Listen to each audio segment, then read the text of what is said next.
Hello, welcome back to Madrona's Pulse Teachings. I am Iris. I hope this finds you doing well. We are doing the astro forecast for the week ahead, and it's a bit of a week, folks. How are you doing? We're in it. I said in my written post today, we're in it, and oh my gosh, we are in it. And we are literally this week, so I'm talking about October 14th through the 20th. We are being pulled into our Aries Full Moon, which is on October 17th. And I think it is really helpful to kind of go through the astrology that's pulling us into that to actually understand that full moon a little bit better. And also where that full moon is going to be heading with us in the next while. So let us begin. The 14th, we begin right in it. We have the sun at 21 degrees of Libra, square Mars at 21 degrees of Cancer. Mars is square Chiron retrograde at 21 degrees of Aries, and that Chiron is opposite the sun. So this is really part of the foundation that is building into the full moon, when the moon is going to be in Aries opposite the sun. They're both going to be squaring Mars, and we're going to have moved a little bit ahead so that we're going to have Pluto making up that grand cross in our full moon. So it's a very dynamic week, okay? But so we come in to this week with the sun in its exact square with Mars, exactly opposite Chiron. Now, the energy of this week and also of that full moon, and I talked about this in my full moon video, which I'll link below if you haven't seen it, it can play out several different ways, okay? So especially for those of us co-creating life with our evolutionary and astrology practices, really tuning into these energies, paying attention, witnessing, there is incredible opportunity for what I really would call an evolutionary jump in our personal journey. Now, of course, the collective is made up of individuals. So the more people that are kind of attuning and doing this work, we have evolutionary jumps in the collective as well. Okay, and that is starting here. There is the Sun square Mars, also opposite Chiron. There is an opportunity to tune in to how we really honor our own drive for ourselves, also absolutely as it shows up in relationship, for our own healing. That Chiron is in Aries. It has been working with us in Aries. We had a total solar eclipse in April with that Chiron at 19 degrees. We're only 2 degrees away from that point. We're going to get there in December with Chiron. This is about our healing, our deep soul healing. Okay, Chiron is not anything superficial. Chiron is a signature that brings us into our soul journey. If we open up to past lives, other timelines, it definitely includes that. In this life, wherever we have Chiron in our own natal chart, that speaks to a very deep place that ultimately is leading us to incredible integration, but is also a wound we carry with us. Transiting Chiron speaks to how we all have the opportunity to kind of tune in to this journey of healing here in Aries, in our sacred self, in our primal fires. A lot of us experience different types of lives where our primal fires either get silenced, get dimmed down, or they get taught to burn very strongly in a very specific way, one that in our current society can come with a lot of money or a lot of status that can go directly against soul drive. So this primal fire is about alignment, to those kind of Aries instincts that want to be pushed out from source, because that's where Aries is coming from. And that is super active this week, and it's active during this full moon. And who rules Aries? Mars. Who's the other key player in this conversation with the sun this week? Mars. And Mars is very importantly in Cancer. So there is something about directing our gaze to what it means to heal ourselves actively through care and nurture. And that wants to come into our own relationship with ourselves, and it wants to come into our relationships with others in one-on-one spheres, because the sun is still in Libra. Now, we know, whether we're talking about astrology or talking about like Psychology 101, when there are challenging emotions coming up, if we don't sit with them, most often we project them outwards onto others. There's probably going to be quite a bit of projection this week. We're going to see it in our own kind of micro lives. We're probably going to see it in the bigger collective lives. Hopefully it's not a lot of projection going out into those collective realms. And yet that can absolutely happen with this energy. We always have a choice, and we can catch ourselves. You might catch yourself this week getting pulled into one of those tensional one-on-one dynamics. And if you catch yourself, that is where the mindfulness comes up, and it says, okay, I am charged. Is there anything, this person might be charged. Is there anything that is actually going to come about for long-term productivity by staying in this charged dynamic? If the answer is most likely not, and honestly, especially if both people are charged, it usually is most likely not, we step back. We go be with ourselves. We direct that Mars, our drive, into nurturing ourselves, also possibly nurturing others this week, okay? And this is big. We start out with the week with this energy, and it's just growing as we move towards that full moon. But there's more. Okay, so firstly, that sun, especially in this beginning of the week, is also conjunct Black Moon Lilith and Juno in Libra. And she's going to move even closer into that conjunction with Juno. So absolutely, this is bringing up our one-on-one realms. It's also most likely bringing up our one-on-one realms where we have strong commitments. And there is Black Moon Lilith here. She does not want us silencing ourselves. Now, she's in Libra, okay? And she's square on the Monday, on the 14th, a Mars in Cancer. So again, that is acknowledging where we're not going to silence ourselves. That's acknowledging where we get to acknowledge our own feelings and needs. Chiron in Aries wants us to acknowledge our feelings and needs, and to work with that in a productive way that is still promoting compassion. Now with Libra is about compassion and harmony and equanimity. And so that might be taking a beat. That might be stepping back and just honoring that is working with the energy rather than pushing through. Sun square Mars, especially Mars in Cancer, does not want us pushing through and just kind of letting go of those mindfulness moments and just kind of exploding. It's just not what this energy asks for. And again, when we're sitting and co-creating, there is such incredible healing for ourselves to come through. We might have some incredible insights, and we might actually be able to put new patterns of self-care into our bodies this week. Reprogramming our body and mind and psyche and heart connections about really moving with a nurturing drive that goes soul deep, because this is all coming into talk with Pluto as we get further into the week. That said, also on the 14th, we're still at day one of this week. Venus is in Scorpio, and she is opposite Uranus, who's in retrograde in Taurus, okay?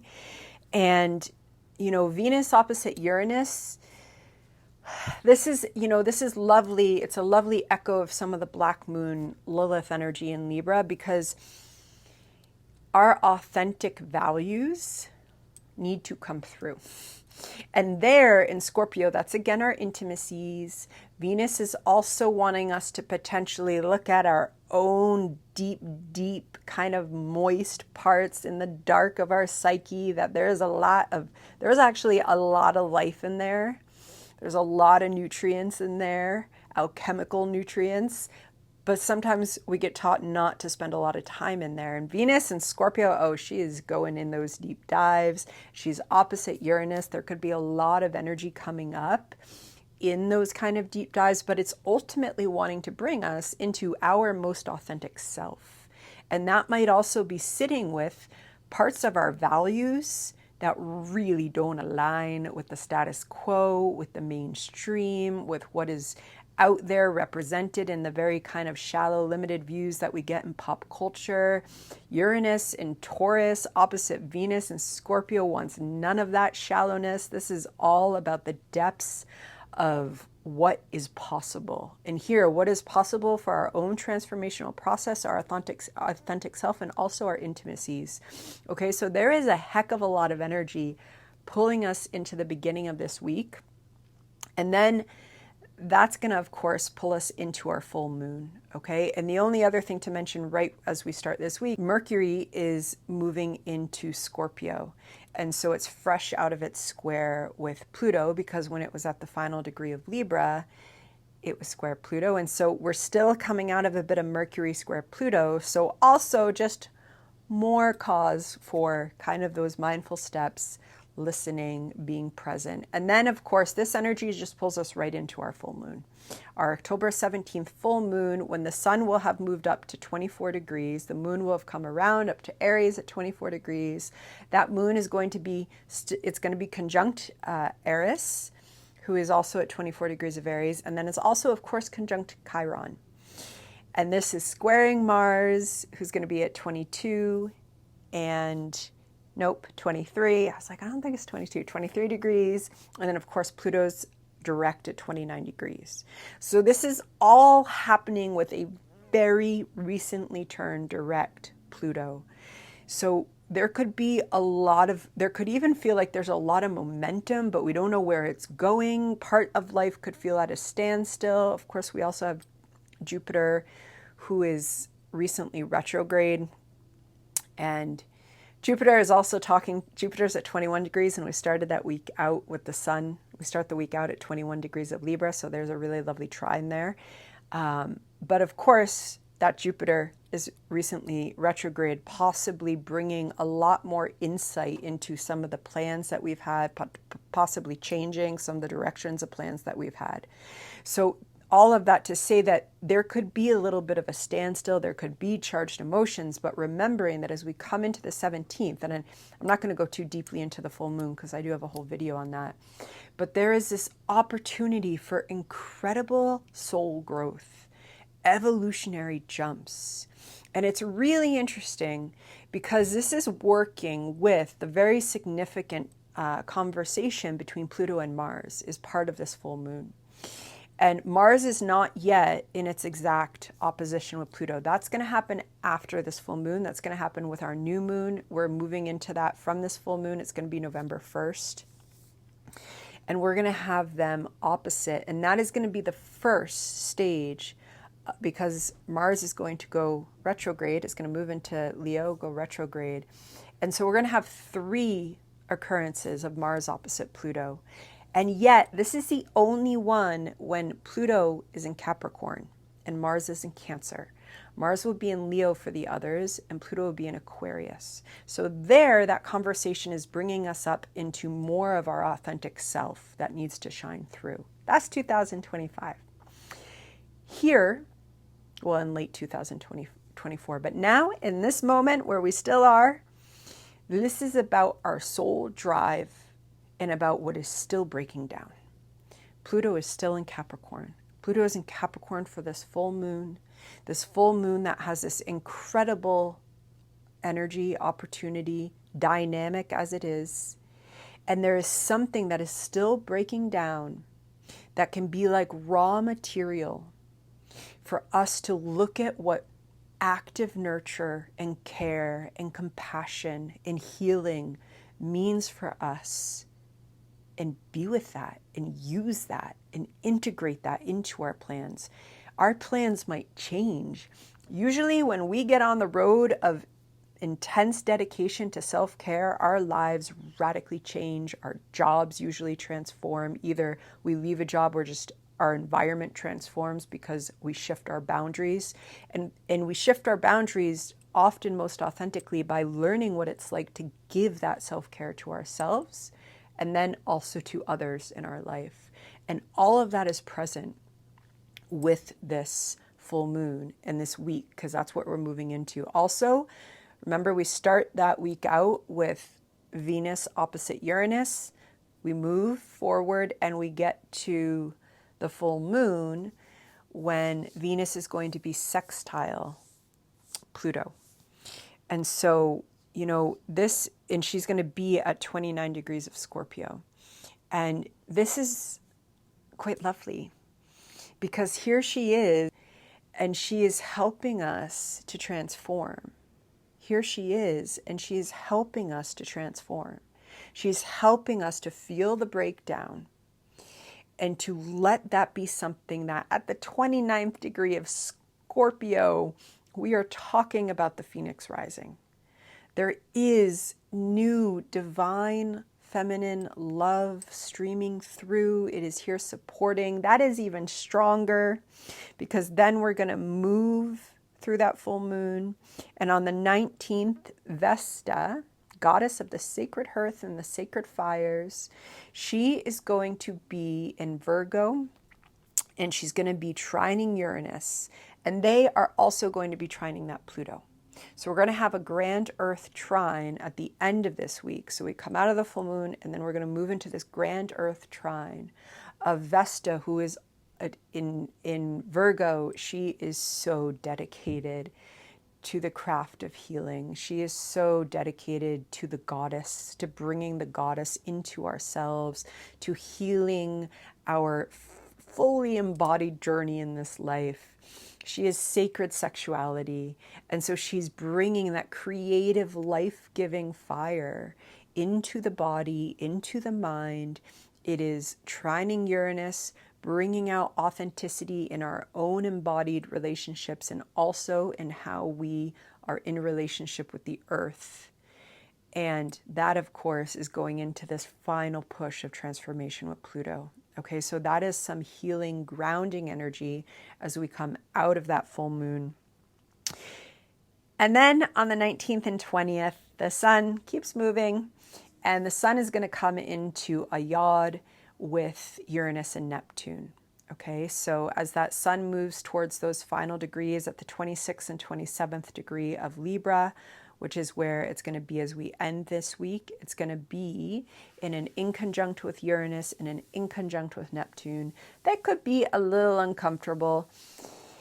And yet there is something there that's wanting to kind of like tensionally push through, and then it kind of comes through, which is outer planet wisdom, which is, awakening and spiritualizing, coming through in our own vitality, coming through as we come out of this incredible full moon.